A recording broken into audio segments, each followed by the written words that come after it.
Tu aimes le vol libre. Tu aimerais donc savoir sur quel terrain agricole tu peux décoller et atterrir, afin d'éviter les mauvaises rencontres.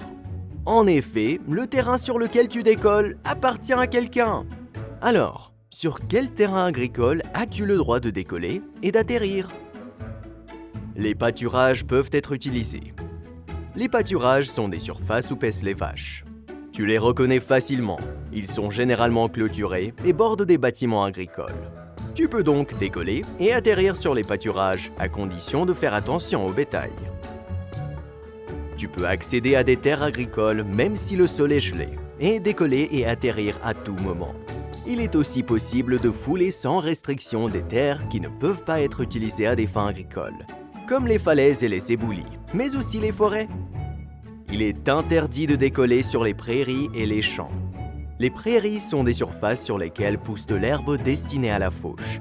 Le risque d'endommager les cultures est particulièrement élevé du début du printemps au début de l'hiver. Même si la prairie vient d'être fauchée, tu dois demander l'autorisation d'y décoller ou d'y atterrir. En revanche, tu peux utiliser une prairie lorsqu'il s'agit d'un terrain de décollage officiel. Les clubs ou les écoles auront alors conclu un accord avec le propriétaire qui reçoit en général une indemnité. Tu trouveras les terrains de décollage et d'atterrissage officiels sur les sites web des clubs locaux et de la FSBL. Sur le terrain, ils sont indiqués par des panneaux d'information.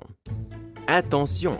Un terrain de décollage mentionné sur une autre plateforme numérique ne signifie pas forcément qu'il existe un accord avec le propriétaire du terrain. Si jamais tu occasionnes des dégâts, prends contact avec le propriétaire et laisse tes coordonnées. De tels dégâts sont généralement couverts par ton assurance responsabilité civile de pilote.